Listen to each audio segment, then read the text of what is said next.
talk about some tips on group rides and, well, my upcoming group ride that hopefully you're coming along for. Get some info out on that and just wake up a little bit first. For those of you that don't know me, my name is John Maxwell. I'm a highly trained unprofessional right here at Chattanooga Harley-Davidson. And on this channel, I bring you guys to work with me. So if you want to learn more about Harley-Davidson, you should hit the subscribe button right now. Except today.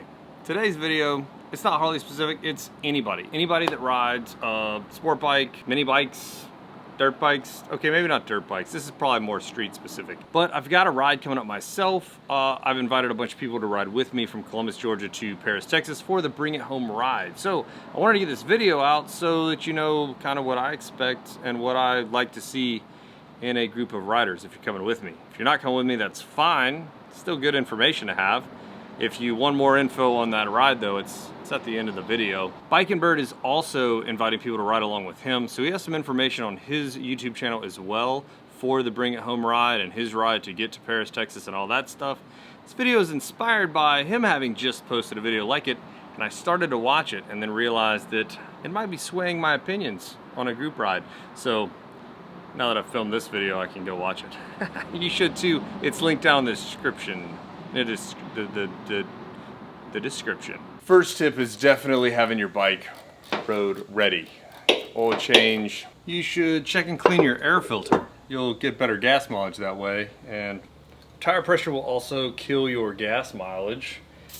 But tread depth is also important because, well, quite frankly, a blowout when you're on your own is bad. A blowout when you're with a group of people can be extremely bad. I guess my point is, don't rely on hopes and dreams to get you across the country or wherever you might be headed. Actually look at your bike.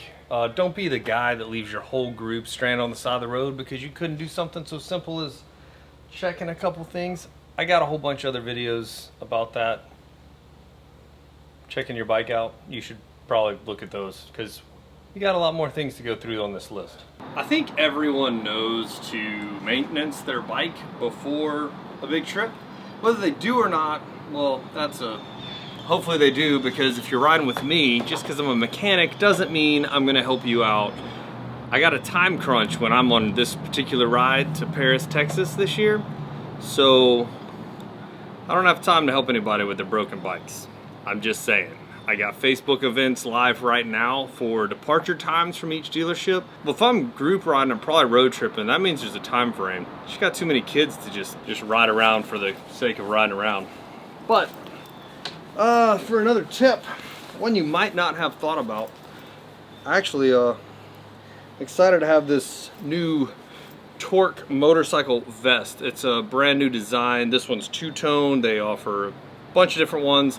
In the description, my favorite feature though is zipper pockets. Why? Because after hanging out in Florida and doing a lot of group rides with my fellow students, there's tolls. So keep a little bit of cash in your left side. You can pay your tolls. There's actually a toll on the way to Adams Place in Oklahoma from Paris, Harley-Davidson, that you're gonna have to get to. I watched a guy lose a bunch of cash down in Florida right out of the old vest pocket. I mean, it was like some movie explosion of money all down the interstate. So it's nice to have a zipper there. For me, I can quit carrying my vape in my back pocket, drop it in my vest pocket. Now I hit my vape while I'm riding. It's also really important to have everything you need during the trip close to the top of your bags, your backpack, whatever you're packing with. For me, that means camera gear. Specifically, I'm still trying out the Insta360.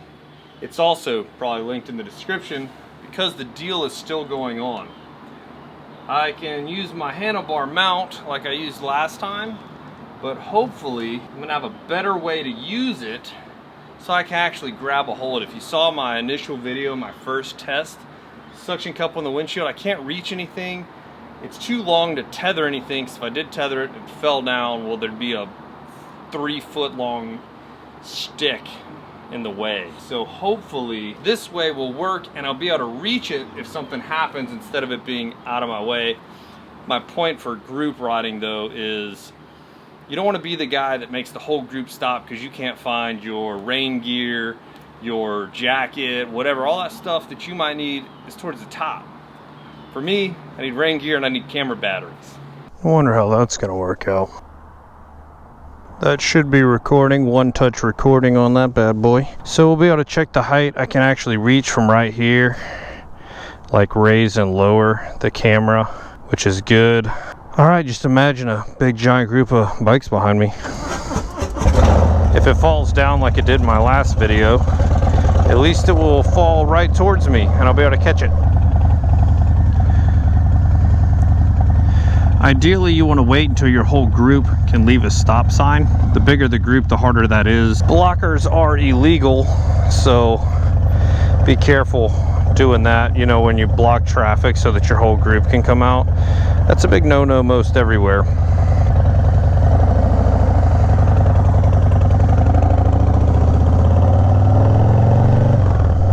Touching my handlebar. Don't you scratch my nice handlebar, little camera.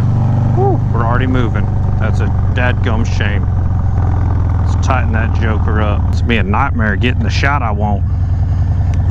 Ah, a gas station. Yes.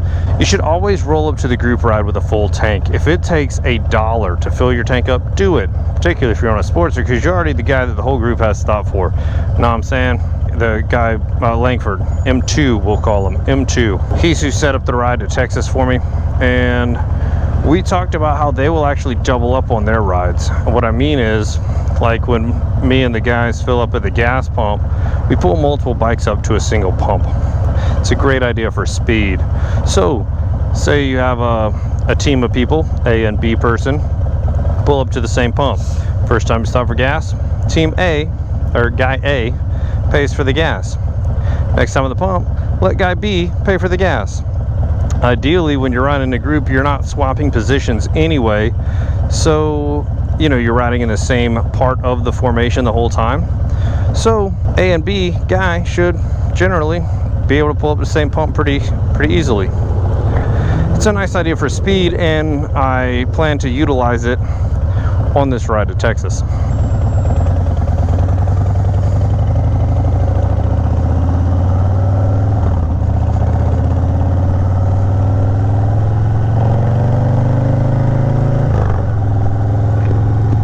Yeah, she's a moving all right. Yep, just coming right on down. That's no bueno. Can't even shift my gears here.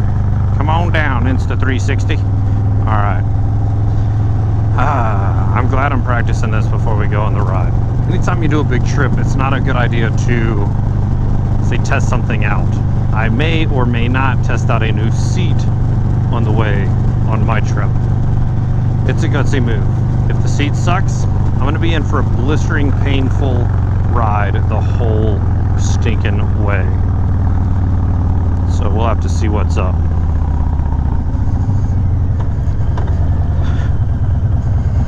I just cannot seem to get this thing any tighter.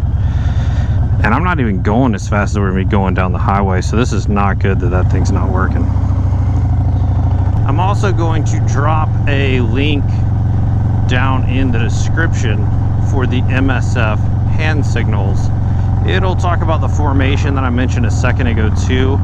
You know, you go 2 seconds behind the person that is directly in front of you. If you're riding staggered in a lane, that means you're 1 second behind the person to your left or right, depending on what part of the lane you're in.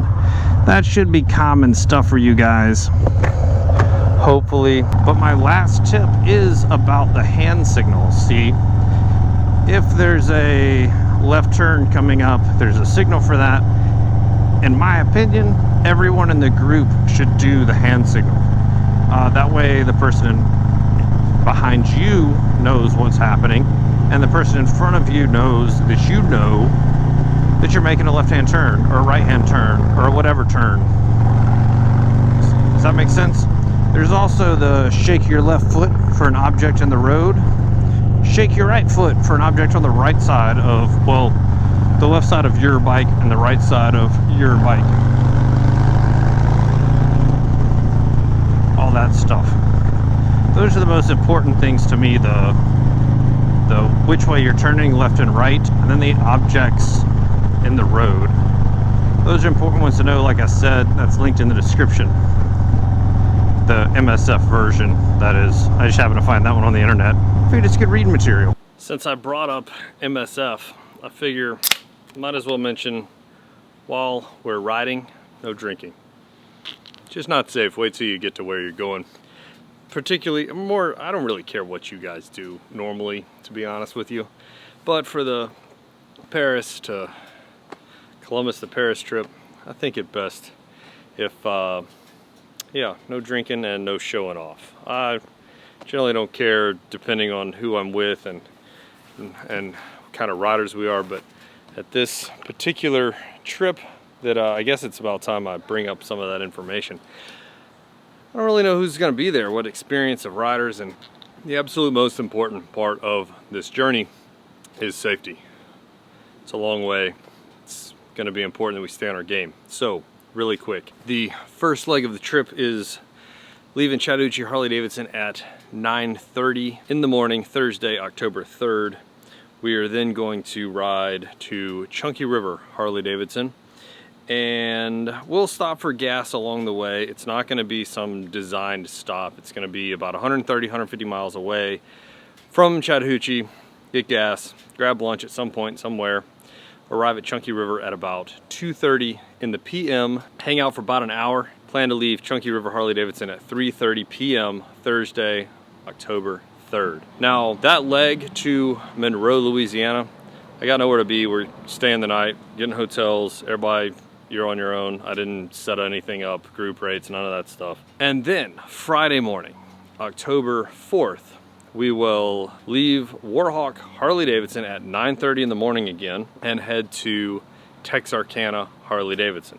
So wherever you're staying, hopefully it's close to the dealership so that you can just scoot over, hang out 9 to 9:30, get everybody situated the right way, head out 9:30 in the AM. Now we're going pretty much the most direct route, so you can just, you know, Google map it or whatever, and it's gonna show you the route. It takes about 2.5 hours or 180 miles to get from Warhawk to Texarkana Harley.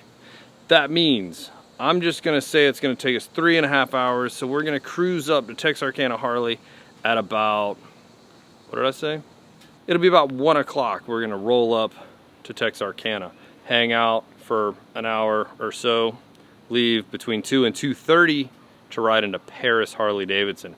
I really want that portion of the group ride to be massive. It would be awesome if you guys could come. I think it's gonna be really cool to get some of that 360 camera footage. Hopefully I can get it figured out and get a good long ride cruising into Paris Harley-Davidson right before the Bring It Home ride. So whatever time we get there, hang out at the dealership for a little while. There's some parties there. Ride out to Adam's place at the Criver and throw down. So it's pretty much my ride tips, what I've learned over the years along with the ride to Paris, Texas. There are Facebook events. You're gonna go to my page on Facebook, check the events column. They're all listed right there. Yeah, if you like this video, make sure to give a big dirty thumbs up. If you wanna see more content like this, or anything motorcycle related, hit the subscribe button. If you hadn't quite got your fix this go round, there's a video popping up right here, and I'll catch you guys in the next one. Right on time. Yes. Hey, are you trying to shoot a video? Yeah. Okay, so you don't want me to bug you or call you right now?